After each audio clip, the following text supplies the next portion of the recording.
জাদুকরি লেহেঙ্গার পরীর জাদু। ছোট্ট একটি গ্রামে বিথি তার সৎ মায়ের সাথে বাস করত। তিথি একদিন ঘুমের মধ্যে স্বপ্নে দেখে সে একটা রূপকথার জগতে চলে গেছে। আরে বাহ, কত সুন্দর একটা জায়গা এটা! এখানে তো সবকিছুই জাদুকরি। ওয়াও, গাছটা কত সুন্দর লাগছে। হ্যাঁ বিথি, এটা একটা জাদুকরি গাছ, আর তুমি এখন সেই জগতে আছো। কি? জাদুকরি জগৎ? আমি সত্যি সত্যি জাদুকরি জগতে এসেছি। সঙ্গীতা একটু সামনে এগিয়ে যায় আর দেখতে পায় এক অসাধারণ সুন্দর লেহেঙ্গার গাছ। আরে বাহ, এটা তো জাদুকরি লেহেঙ্গার গাছ। আমার তো পরার মতো কাপড়ও নেই। এখনই এই গাছ থেকে সুন্দর কিছু লেহেঙ্গা তুলে নেই। আরে, এটা কি? এটা ছিঁড়ছে না কেন? নিচে নেমে আয়। আরে, এটা তো আরো উপরে উঠে গেল। বন্ধুরা, তোমরা যারা যারা গল্পটি দেখছো, তোমাদের নাম কমেন্ট করে আমাদেরকে জানিয়ে দিও, কারণ তোমাদের নাম দিয়ে তৈরি হবে আমাদের পরবর্তী কার্টুন ভিডিও। ঠিক তখনই বিথির কানে তার সৎ মায়ের গলা ভেসে আসে। আরে ও রানী, আজও ঘুমাতেই থাকবি নাকি? উঠে ঘরের কাজকর্ম করবি না? সব সময় কুম্ভকর্ণের মতো ঘুমায়। বিথি তখন মনে মনে বলতে থাকে, কি সুন্দর স্বপ্ন ছিল। ইস, যদি আমি এই জাদুকরি লেহেঙ্গাগুলো নিজের হাতে ছুঁতে পারতাম। উঠবি না নাকি? এভাবেই পাগলের মতো হাসতে থাকবি? গতকালের মার খেয়েও ভুলে গেছিস নাকি? না মা, যাচ্ছি এখনই। এই বলে বিথি নিজের কাছে লেগে যায়। ঠিক তখনই তার সৎ বোন অনন্যা ঘুম থেকে ওঠে। আরে, 10টা বেজে গেছে। আজ আমাকে শপিং এ যেতে হবে। তাড়াতাড়ি গোসল করে আসি। তারপর অনন্যা একটা ড্রেস নিয়ে বিথিকে বলে, শোন কাজের মেয়ে, আমার এই ড্রেসটা ভালো করে আয়রন করে দে। আমি গোসল করতে চাচ্ছি। ভালো করে আয়রন করবি, না হলে মাকে বলে আবার তোকে মার খাওয়াবো। এই বলে অনন্যা গোসল করতে চলে যায়। বিথি তাড়াতাড়ি অনন্যার ড্রেস আয়রন করে দেয়। বন্ধুরা, তোমরা যারা যারা গল্পটি দেখছো, তোমাদের নাম কমেন্ট করে জানিয়ে দিও, কারণ তোমাদের নাম দিয়ে তৈরি হবে আমাদের পরবর্তী কার্টুন ভিডিও। আরে বাহ, অনন্যা, এই ড্রেসটা কত সুন্দর! এই ড্রেসটা পরে একেবারে পরীদের মতো লাগবে অনন্যাকে। ইস, আমি যদি এমন একটা সুন্দর ড্রেস পরতে পারতাম। তখনই সেখানে অনন্যা এসে হাজির হয়। তোর কানে কিছু ঢুকছে না? কবে থেকে তোর কাছে এই ড্রেসটা চাইছি। আরে হ্যাঁ অনন্যা, এই নাও তোমার ড্রেস। আরে, তুই এটা কি করেছিস? তুই আমার সবচেয়ে প্রিয় ড্রেসটা পরিয়ে দিয়েছিস। আমি তোকে ছাড়বো না। মা, ও মা, মা দেখো এই বিধি কি করেছে। আরে কি হয়েছে? আবার কি করলো এই অভাগিনী? মা, দেখো না, ও আমার সবচেয়ে দামি ড্রেসটা পরিয়ে দিয়েছে। কি রে অভাগী, আমার মেয়ের ড্রেসটা পুড়িয়ে দিয়েছিস কেন? মা, আমায় কিছুই জানানি। আমি শুধু আয়রন করছিলাম। আমি ড্রেসটা পরাইনি মা। একে তো ভুল করিস, তারপর আবার মিথ্যে বলিস। দেখছি তোর জিভ অনেক বেশি চলছে। দাঁড়া, তোকে এক্ষুনি দেখাচ্ছি। এই বলে সৎ মা দামিনী বিথিকে খুব মারতে থাকে। মা, ও এমনিতেই ঠিক হবে না। যদি ওকে এখনই না তাড়ানো হয়, ভবিষ্যতে আরো বিপদ করবে। ওকে বাড়ি থেকে বের করে দাও। তুই একদম ঠিক বলেছিস, এই মেয়ে কোনো কাজই আসে না, শুধু খেয়ে খেয়ে যাচ্ছে। চল বের হ আমার বাড়ি থেকে। মা, মা, দয়া করে আমাকে মাফ করে দিন। এই পৃথিবীতে আপনাদের ছাড়া আমার আর কেউ নেই। আমি কোথায় যাব? মা, আপনি যা বলবেন আমি তাই করব। আমাকে বের করে দিবেন না প্লিজ।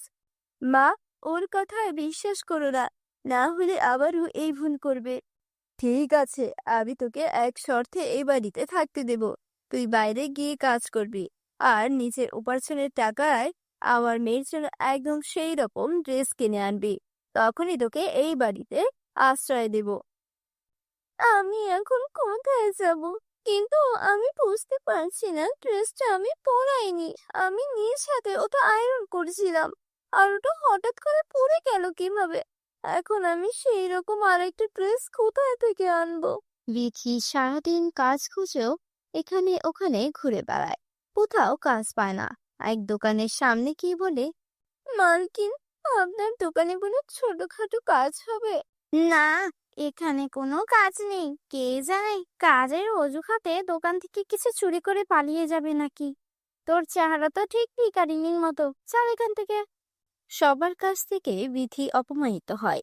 এভাবেই সন্ধ্যা নেমে আসে, আর ক্লান্ত হয়ে সে মাটিতে বসে পড়ে। তীব্র ক্ষুধায় তার পেট কাঁপছে।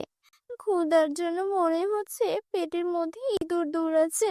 আমার তো 1 টাকাও নেই, এখন আমি কি করব?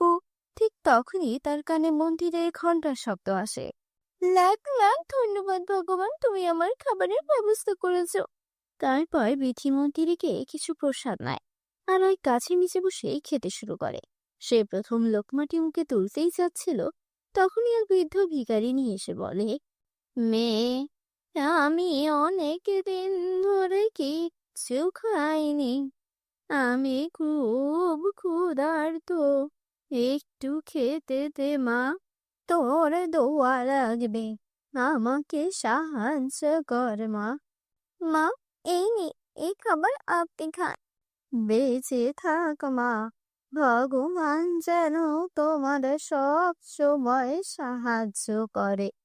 এই বলে বৃদ্ধা চলে যায়। দেখি মন খারাপ করে হাঁটতে শুরু করে। তখন সে দেখতে পায় এক হরিণী তার আশেপাশে লাফাচ্ছে। আমার কেন যেন মনে হচ্ছে হরিণীটা যেন আমাকে কিছু বলতে চাইছে। প্রিয় হরিণী, শান্ত হও, বলো আমি কিভাবে তোমার সাহায্য করতে পারি। এ শুনে হরিণী চলে যেতে শুরু করে। ও, বুঝেছি, তুমি আমাকে কোথাও নিয়ে যেতে চাইছো। ঠিক আছে, আমি প্রস্তুত, চলো। বন্ধুরা, তোমরা যারা যারা গল্পটি দেখছো, তোমাদের নাম কমেন্ট বক্সে কমেন্ট করে জানাও, কারণ তোমাদের নাম দিয়ে তৈরি হবে আমাদের পরবর্তী কার্টুন ভিডিও। হরিণী তাকে এক আশ্চর্য গাছের কাছে নিয়ে যায়। গাছটি থেকে এক আশ্চর্য রোশনি বের হতে থাকে।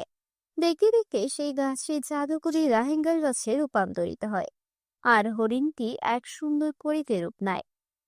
গল্পেও না বিধি, তুমি এবার স্বপ্ন দেখছো না, এটা বাস্তব। কি? আমার স্বপ্নের জাদুকরি লেহেঙ্গা, এটা সত্যি কিভাবে হতে পারে? হ্যাঁ বিধি, যারা সৎ ও ভালো মন নিয়ে স্বপ্ন দেখে, তাদের স্বপ্ন একই সত্যি হয়। তুমি সব সময় অন্যদের সাহায্য করেছো, আর যারা অন্যকে সাহায্য করে, তাদের সাহায্য করতেই আমরা কোনো না কোনো রূপে ফিরে আসি। বিধি, জাদুকরি কাজটা অদৃশ্য হওয়ার আগে তুমি তোমার জন্য একটি সুন্দর লেহেঙ্গা নিয়ে নাও। কিন্তু পরি, আমি এই লেহেঙ্গা নিতে পারি না। আমার বোন অনন্যার জন্য ঠিক এমনই একটা লেহেঙ্গা দরকার। ওর প্রিয় লেহেঙ্গাটা আমার ভুলে পড়ে গিয়েছিল। সাদাসিধে সঙ্গীতা, সেই ড্রেসটা তুমি পরাওনি। তুমি যখন সেটা আয়রন করে অনন্যাকে পরতে দিয়েছিলে, ঠিক তখনই সে সেটা পাল্টে দিয়েছে, যাতে সে তোমাকে বাড়ি থেকে বের করে দিতে পারে। কি? অনন্যা আমার সঙ্গে এমন করলো কেন? চিন্তা করো না, সব ঠিক হয়ে যাবে। এই নাও অনন্যার ড্রেস। এখন তুমি গাছ থেকে নিজের জন্য একটা সুন্দর লেহেঙ্গা নিয়ে নাও। তারপর বিথি লেহেঙ্গা নিয়ে পরীকে ধন্যবাদ জানিয়ে ফিরে আসে। তুই কোথা থেকে এলি? তোর হাতে এত সুন্দর লেহেঙ্গা কোথা থেকে এলো? অনন্যা, এই লেহেঙ্গা আমার, এটা আমাকে জাদুকর পরিয়ে দিয়েছেন। আর এই নাও তোমার ড্রেস। মা, দেখো তো, এটা কোথা থেকে যেন চুরি করে নিয়ে এসেছে। না অনন্যা, এমন বলো না, আমি সত্যি বলছি, এটা আমাকে জাদুকরই পরিয়ে দিয়েছেন। ভালো, তাহলে দে এই লেহেঙ্গাটা, আমি এটা পরবো। না অনন্যা, তুমি এটা পরতে পারবে না। তুই আমায় আটকাবি? এই বলে অনন্যা লেহেঙ্গা পরে দেয়। মা, অনন্যাকে থামান, না হলে বড় বিপদ হয়ে যাবে। আর তখনই ভিতর থেকে অনন্যার চিৎকার আসে। মা, মা, আমার মুখে সাদা কালো দাগ হয়ে গেল। এটা এই লেহেঙ্গার কারণে হয়েছে। এখন এটা আমার শরীর থেকেও সরছে না। মা, কিছু করো। কি রে অভাগিনী, তুই লেহেঙ্গায় কি জাদুটোনা করে এনেছিস যে আমার মেয়ের এই দশা? মা, আমি আগেই বলেছিলাম এই লেহেঙ্গা শুধু আমার জন্য। এখন শুধু জাদুকরি গাছে এর উত্তর দিতে পারবে, চলো আমার সঙ্গে। তারা সবাই সেই গাছের কাছে যায়। পরি বলে, এটা তোমার মেয়ের কর্মফলের ফল। লোভী ও মিথ্যাবাদীদের এই পরিণতি হয়। তোমার মা আমি মিলে পৃথিবীর উপর অনেক অত্যাচার করেছো, এটা তারই শাস্তি। জাদুকরি গাছ, দয়া করে এদের ক্ষমা করে দিন। ও আমার মা, ও আমার বোন। যদি ওদের কোনো ভুল হয়ে থাকে তাহলে তার শাস্তি আমায় দিন, কিন্তু ওদের মাফ করে দিন। এই কথা শুনে অনন্যা ও তার মা নিজেদের ভুল বুঝতে পারে আর সঙ্গীতার কাছে ক্ষমা চায়। তারপর জাদুকরি গাছ অনন্যাকে আগের অবস্থায় ফিরিয়ে দেয়। সবাই একসাথে আনন্দে বসবাস করতে থাকে। বন্ধুরা, তোমরা যারা যারা গল্পটি দেখেছো তোমাদের নাম কমেন্ট বক্সে কমেন্ট করে জানাও, কারণ তোমাদের নাম দিয়ে তৈরি হবে আমাদের পরবর্তী কার্টুন ভিডিও। আমাদের চ্যানেলে নতুন হয়ে থাকলে চ্যানেলকে সাবস্ক্রাইব করতে ভুলো না যেন। পরীর জাদুর ঘাসের বিয়ের শাড়ি। অনেকদিন আগের কথা। এক গ্রামে বিথি ও রোকায়া নামের দুই বান্ধবী বাস করত। বিথির বাবা ছিল সবচেয়ে ধনী। তাদের বাড়িতে সবকিছুই লাক্সারিয়াস ছিল। বিথি একদিন রোকেয়ার সঙ্গে কথা বলছিল। তখন রোকেয়া বলে, তোর বাবা তো আবারও বিদেশে গেছে, এবার তোর জন্য কি আনবে? এবার তো আমার বাবা বলেছে আমার জন্য সোনার একটা শাড়ি নিয়ে আসবে। আমার তো বিয়ে ঠিক হয়ে গেছে, তার জন্য বাবার ইচ্ছা আমি যেন সোনার শাড়ি পরি বিয়ে করে। তোরও তো বিয়ে ঠিক হয়ে গেছে, তোর বিয়েতে তুই কিসের শাড়ি পরবি? জানি না রে, আমার বাবা আমার জন্য যা ব্যবস্থা করবে আমি তাই পরবো। আমার এসব নিয়ে কোনো চিন্তা নেই। হ্যাঁ, তোর বাবা মা তো অনেক গরিব, তারা সামান্য কাজ করে। সেই কাজ করে তারা কিভাবেই বা সংসার চালাবে? আর তোর বিয়েতে এত কিছু কিভাবেই বা ম্যানেজ করবে? তুই কি চাস আমি আমার বাবাকে বলি তোর বিয়ের জন্য কিছু টাকা দিতে? না না, তুই আমার বান্ধবী, তুই বলেছিস, এতেই আমি খুশি। আমার জন্য তোকে কিছুই করতে হবে না। আমি চাই আমার বিয়েতে সব কিছুই আমার বাবা মা করুক। আচ্ছা ঠিক আছে, তুই তো কখনোই আমার কাছ থেকে কিছু চাসনি। আমি তোর একমাত্র বান্ধবী, তুই তারপরও কেন লজ্জা পাস বলতো? দেখ, তুই অনেক ধনী পরিবারের মেয়ে, তারপরও তুই আমার সঙ্গে বন্ধুত্ব করেছিস, এতেই আমি অনেক খুশি। এর বেশি আমার জন্য তুই আর কি করবি? আমার মতো একটা গরিব মেয়ের সঙ্গে এমন একটা ধনী পরিবারের মেয়ের বন্ধুত্ব আছে, এটাই তো অনেক। আরে রোকেয়া, তুই এভাবে কেন বলছিস? তোর মনে আছে আগের বার যখন আমি নদীতে পড়ে গিয়েছিলাম, তুই তোর প্রাণের পরোয়া না করে আমাকে বাঁচিয়েছিলি? সেই থেকেই তো আমরা ভালো বন্ধু। তুই আমার প্রাণ বাঁচিয়েছিলি, তোর কাছে যে আমি চিরঋণী। আরে ওটা তো আমার দায়িত্ব ছিল। বন্ধু হয়ে বন্ধুর জন্য এতটুকু করব না, এটা কি হতে পারে? বন্ধুরা, তোমরা যারা যারা গল্পটি দেখছো তোমাদের নাম কমেন্টে লিখে জানাও। আমরা নেক্সট গল্প তোমাদের নাম দিয়ে বানাবো। দেখতে দেখতে বিয়ের সময় চলে এলো। বিথির জন্য সোনার শাড়ি, সোনার গহনা, সোনার জুতা, সবকিছুই সোনার ছিল। এমনকি রিসেপশনের সবকিছু সোনা দিয়ে মোড়ানো ছিল। বিথি সবকিছু পরে ওকে একদম সোনার কোনো রাজকন্যা মনে হচ্ছিল।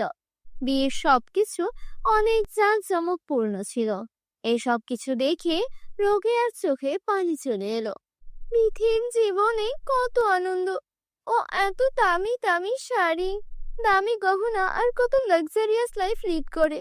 আর আমি জানিও না যে আমার বিয়েতে আমার বাবা মা আমার জন্য একটা শাড়ির ব্যবস্থা করতে পারবেন কিনা। আমি আমার বন্ধু বান্ধবদেরও আমার বিয়েতে দাওয়াত পর্যন্ত দিতে পারবো কিনা সেটাও জানি না। বিথির বিয়ের পর ও বিদায় নিল। এদিকে রোকেয়ার বিয়ের জন্য ওর বাবা মা ব্যবস্থা করছিল। রোকেয়া মা, এদিকে একটু আয় তো দেখি। হ্যাঁ মা, বলো। তোর জন্য তোর বাবা যে পাত্র দেখেছে আর তোকে পছন্দ হয়েছে, আর আমাদেরও তাকে পছন্দ হয়েছে। ছেলেটা একটা কৃষক, এতে তোর আপত্তি নেই তো? তোর বান্ধবীর বিয়ে তো কত ধনী ব্যবসায়ীর সঙ্গে হয়েছে, কিন্তু আমরা তো গরিব, তোকে তো চাইলেও কোনো ধনী ছেলের সঙ্গে বিয়ে দিতে পারবো না রে। তাই এই কৃষক ছেলেটার সঙ্গেই তোর বিয়ের ব্যবস্থা করেছি মা। এটা নিয়ে তোর মনে কোনো কষ্ট নেই তো? আমার বাবা একজন কৃষক, আমার মা সামান্য গৃহিণী। আমার বিয়ে কি আর ধনী পরিবারে হবে? এইসব নিয়ে আমার কোনো রাগ নেই মা। আমার ভবিষ্যৎ আমার ছেলে যা আছে তাই হবে। আমার বিয়ের জন্য আমি কি শাড়ি পরবো মা, সেটা কি ঠিক করেছো? হ্যাঁ, সেটা নিয়েই চিন্তা করছি রে। আমাদের কাছে তো একদমই টাকা পয়সা নেই। তাই ভাবছিলাম দেখি কোনো পুরনো কাপড়-চোপড় যদি কারো কাছ থেকে পাই, সেখান থেকে একটা বিয়ের শাড়ি নিয়ে আসবো। মা, আমার বিয়ের দিন আমাকে পুরনো বিয়ের শাড়ি পরতে হবে? এর যে কষ্টের আর কি আছে? আমরা এত গরিব কেন মা? আমাদের এই কষ্ট কবে শেষ হবে? তোর যখন এতই খারাপ লাগে তোর বান্ধবীর কাছ থেকে কিছু টাকা তো নিতে পারিস, সেটা দিয়েই না হয় তোকে শাড়ি কিনে দিলাম। মা, ও আমার বান্ধবী হতে পারে, কিন্তু আমারও একটা আত্মসম্মান আছে। নিজের বিয়ের শাড়িটাও যদি বান্ধবীর টাকা নিয়ে কিনতে হয়, তাহলে আমার লজ্জায় মরে যাওয়া উচিত। আমি গরিব হতে পারি, কিন্তু আমার আত্মসম্মান অনেক বেশি। তুমি এসব বুঝবে না। এসব বলে মন খারাপ করে কান্না করতে করতে রোকেয়া নদীর দিকে চলে যায়। হঠাৎ করে নদীর পাশেই কিছু সুন্দর ঘাস দেখতে পেল। আরে, এই ঘাসগুলো তো অনেক মজবুত। এগুলো আগে কেন চোখে পড়েনি? সূর্যের আলোতে কেমন ঝিলমিল করছে। এগুলো দিয়ে যদি আমার বিয়ের জন্য একটি শাড়ি বানাই, তাহলে তো আমি আমার বিয়েতে এই শাড়িটাই পরতে পারি। সেটাই বরং করে। আর কৃষককে বিয়ে করছি, আমার এমন ঘাসের শাড়ি পরাটাকেই মানাবে। তারপর রোকেয়া সেখান থেকে ঘাসগুলো কাটতে শুরু করে। বেশ লম্বা লম্বা আর মজবুত ঘাস হওয়ায় সেগুলো দিয়ে রোকেয়া শাড়ি বানাতে শুরু করে। কি পাগলামি করছিস রোকেয়া? বিয়েতে কেউ ঘাসের শাড়ি পরে? পুরোনো শাড়ি পরার চেয়ে ঘাসের শাড়ি পরা অনেক ভালো। আমি তো আমার বিয়েতে ঘাসের শাড়ি পরবো। তোমাদের এইসব নিয়ে চিন্তা করতে হবে না। আমার কাজ আমাকে করতে দাও। তারপর টানা 7 দিন সেই ঘাসগুলো দিয়ে রোকেয়া ওর জন্য একটা ঘাসের শাড়ি তৈরি করে। আরে বাহ, ঘাসের শাড়িগুলো তো অনেক সুন্দর লাগছে। এই শাড়িগুলো তো আমি বিক্রিও করতে পারবো বানিয়ে বানিয়ে। কত সুন্দর শাড়ি! আমি বরং এখানে কিছু তাজা ফুল লাগিয়ে দিই, তাহলে আরো সুন্দর লাগবে। রোকেয়া ঘাসের শাড়ির মধ্যে খুব সুন্দর সুন্দর ফুল লাগিয়ে দিল।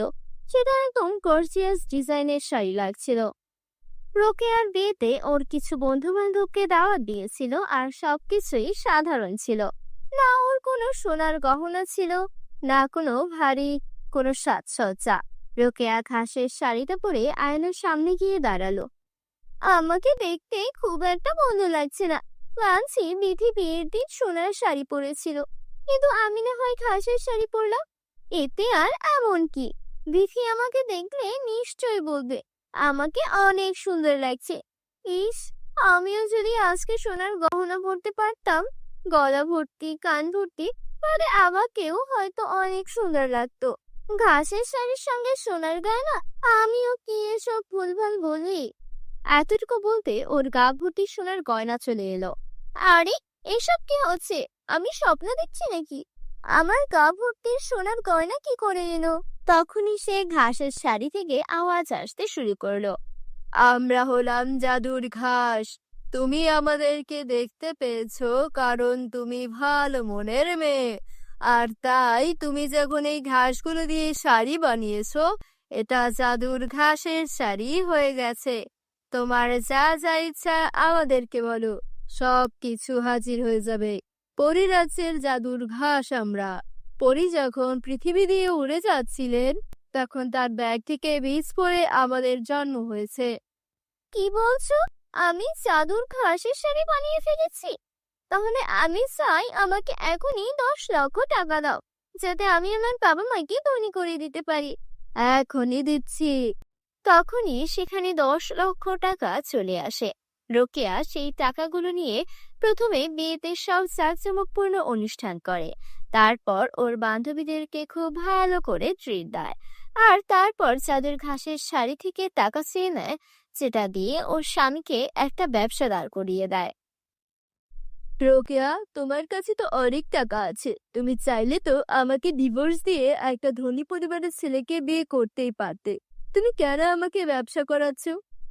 আমি যখন গরিব ছিলাম তখন তুমি আমাকে বিয়ে করতে রাজি হয়েছো।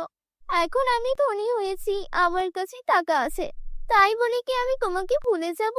এখন আমরা একসঙ্গে ধনী হব আর সুখে জীবন যাপন করব। এভাবেই জাদুর ঘাসের শাড়ির কারণে রোকেয়া সুখে শান্তিতে ওর স্বামীকে নিয়ে পরিবারকে নিয়ে আনন্দে জীবন কাটাতে থাকে। আমাদের চ্যানেলে নতুন হলে চ্যানেলকে সাবস্ক্রাইব করতে ভুলো না যেন।